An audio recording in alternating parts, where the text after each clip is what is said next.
Assalamualaikum warahmatullahi wabarakatuh. Salam sejahtera untuk kita semua. Perkenalkan, nama saya Sutiono SPDKR, Kepala SMP Negeri 2 Ulu Bongka, Kabupaten Tojo Una-Una, Sulawesi Tengah. Kali ini saya akan mengikuti apresiasi GTK tahun 2025 kategori Kepala SMP Dedikatif yang berorientasi pada kepemimpinan pembelajaran bagi kepala sekolah. Dalam hal ini, saya mengambil judul Sang Lentera Pendidikan di Pelosok Negeri, Kepemimpinan Dedikatif dari Gunung Katopas. Selamat. SMP Negeri 2 Ulu Bongka, sekolah sederhana yang berada di Desa Watusongu di sekitar Pegunungan Katopas, Kecamatan Ulu Bongka, Kabupaten Tojo Una-Una, Sulawesi Tengah. Untuk menuju sekolah ini dibutuhkan perjalanan panjang dan menantang, melewati jalan berbatu dan terjal sejauh lebih dari 16 km dari pusat kecamatan dan 50 km dari pusat kabupaten. Sekolah ini berdiri sejak tahun 1997. Masyarakat sekitar yang mayoritas beragama Kristen hidup berdampingan dengan damai bersama minoritas Muslim. Dari 107 siswa, tahun ajaran 2025-2026 terdapat 17 siswa beragama Islam.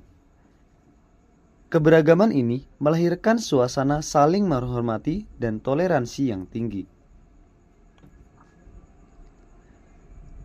Perjalanan dari rumah menuju sekolah memakan waktu sekitar 3 jam atau 130 km dengan melewati jalan terjal, berbatu, dan berdebu di musim kemarau, serta licin dan berlumpur di musim hujan.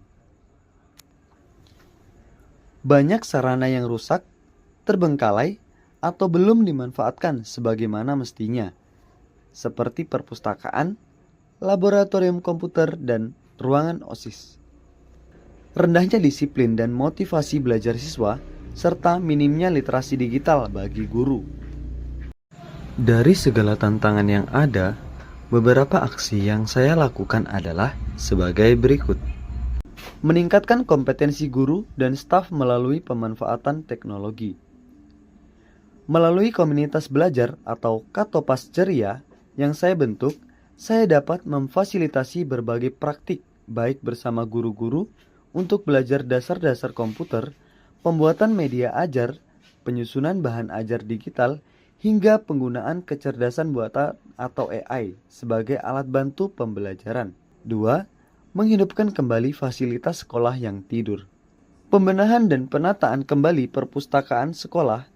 Buku-buku yang menumpuk saya sortir bersama guru pustakawan. Rak-rak dibersihkan dan disusun ulang. Menyediakan kipas angin dan beberapa spanduk agar murid merasa termotivasi dan nyaman di dalamnya. Memberikan nama perpustakaan sekolah dengan nama Katopas Literaria. Demikian juga ruangan OSIS yang semula menjadi gudang kita fungsikan kembali. 3. Menegakkan disiplin dan karakter melalui keteladanan dan budaya sekolah. Saya memulai gerakan kecil bernama Salam, Sapa, dan Jabat Tangan setiap pagi. Setiap hari, sebelum murid datang, guru piket sudah berdiri di depan gerbang untuk menyambut siswa dengan senyum, sapaan, dan jabat tangan. Setiap siang, siswa muslim melaksanakan sholat zuhur berjamaah di ruang khusus yang telah disediakan. Sementara, siswa Kristen mengikuti ibadah harian di bawah bimbingan guru mereka. Setiap Jumat, 2 kegiatan besar ini berjalan bersamaan, kultum untuk muslim, serta ibadah dan renungan rohani untuk Kristen.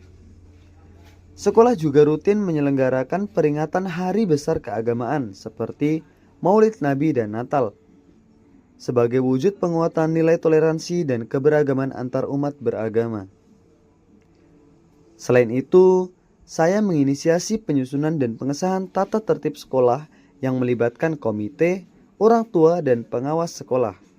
Kemudian, tata tertib yang telah disahkan dibuat dalam spanduk besar agar mudah dibaca oleh warga sekolah.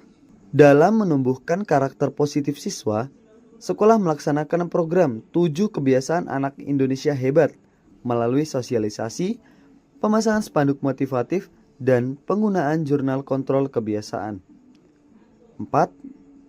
Menggerakkan partisipasi orang tua dan masyarakat.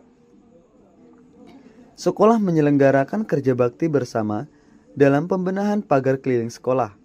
Para orang tua siap menyumbangkan waktu dan tenaga untuk memastikan lingkungan sekolah aman dan tertata. 5. Menumbuhkan jiwa kepemimpinan dan kemandirian siswa. Sekolah menyelenggarakan kegiatan latihan dasar kepemimpinan siswa atau LDKS bagi peserta didik kelas 7 dan 8 sebagai pembekalan awal menuju kepemimpinan menjadi pengurus OSIS. Bagian 5, refleksi dan hasil. Poin 1, kedisiplinan guru dan siswa meningkat drastis.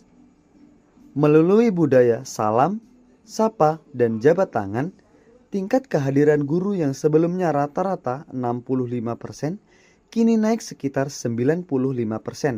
Sementara tingkat kehadiran siswa mencapai 92% setiap minggu. 2. Fasilitas sekolah kembali berfungsi. Ruang OSIS kini aktif digunakan untuk pertemuan dan kegiatan organisasi siswa. Laboratorium komputer sudah menjadi tempat belajar teknologi dasar bagi semua kelas dengan memanfaatkan Chromebook yang ada. Dan perpustakaan yang dulunya menjadi gudang dan sunyi dari pengunjung kini kembali ramai dan hidup kembali. 3. Kegiatan keagamaan dan karakter berjalan konsisten. Setiap siang, kegiatan sholat zuhur, berjamaah dan ibadah rohani Kristen berjalan berdampingan tanpa gangguan. Siswa Muslim dan Kristen belajar saling menghormati dan memahami dalam keberagaman. 4. Pemanfaatan teknologi meningkat pesat. Dari hasil survei internal pada tahun pembelajaran 2024-2025, sebanyak 93% guru sudah mampu membuat media ajar digital menggunakan PowerPoint dan video pembelajaran. Dan 79% guru mampu memanfaatkan Canva dan platform AI sederhana. Hal ini sejalan dengan kerangka pembelajaran mendalam yang menekankan pemanfaatan teknologi digital untuk mengembangkan pembelajaran yang lebih interaktif, kolaboratif, dan konstekstual. 5. Dampak eksternal dan pengakuan. Guru-guru dari sekolah sekitar mulai datang belajar tentang penggunaan teknologi melalui berbagai forum MGMP Kecamatan Ulu Bongka. Saya juga mendapatkan kepercayaan untuk menjadi fasilitator berbagai praktik baik bagi kepala sekolah lain di wilayah Kabupaten Tojo Una-Una, khususnya dalam hal digitalisasi administrasi pembelajaran dan implementasi pembelajaran mendalam di sekolah. Assalamualaikum warahmatullahi wabarakatuh. Nama saya Nurhaljawati Poroni, guru pendidikan agama Islam di SMP Negeri 2 Ulu Bongka. Awalnya saya dan beberapa rekan guru merasa kesulitan dengan teknologi. Kami hanya mengandalkan metode konvensional dalam mengajar, namun setelah Bapak Sutyono memberikan pelatihan IT dan mengenalkan kami berbagai aplikasi pembelajaran digital seperti PowerPoint, Canva, dan Quizizz, kami jadi lebih percaya diri. Sekarang siswa lebih antusias belajar menggunakan media yang menarik. Kami juga rutin berbagi praktik baik melalui komunitas belajar Katopas Syariah yang beliau bentuk. Saya pribadi kagum dengan keteladan beliau meskipun harus menempuh perjalanan jauh melewati jalan terjal dan sungai. Beliau selalu hadir tepat waktu dan menyapa kami dengan senyum.